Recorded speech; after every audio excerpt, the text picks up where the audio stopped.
Assalamu alaikum and welcome to the new video. In this video we will learn about a waqf rule, which means stop.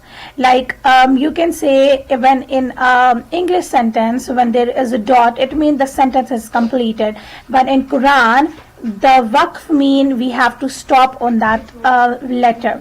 So there are 6 rules of waqf, and in this video we will just learn about 3 and the remaining will be in the next video.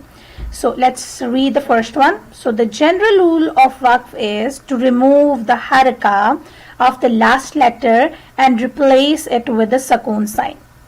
So if there is the fatha, the kasra, or a dhamma, or the sukoon, so you will change, or a double fatha and double dhamma, you will change all of these movements into a sukoon sign.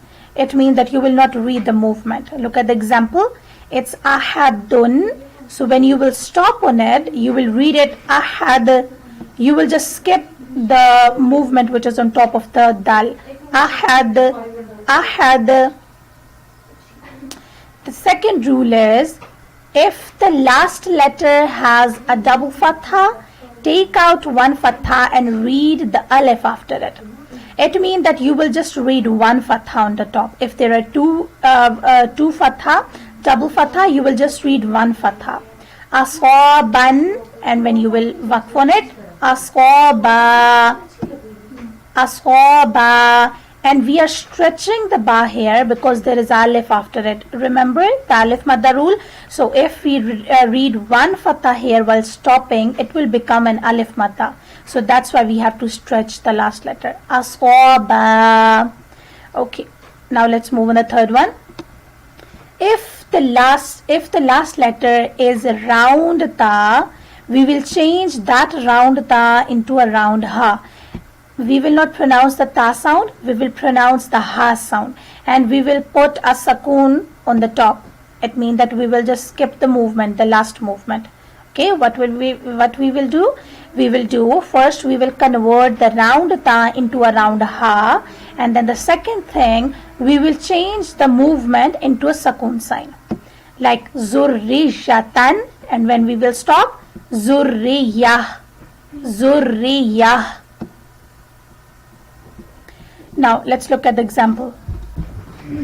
Turja'ul umur. Ra got a dhamma, and remember the first rule that whenever there is a fatha, kasra, dhamma, double fatha or double dhamma, we will not read that movement, the movement on the last letter. So that's why we will change it to a jazm. Umur.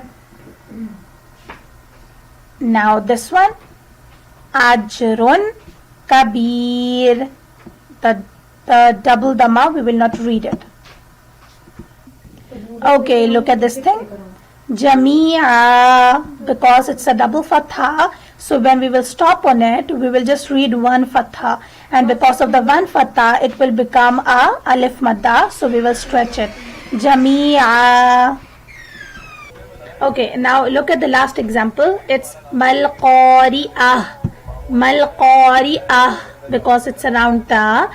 So we will do 2 things. First, we will change the round ta into a round ha, and then we will change the movement into a jazm sign.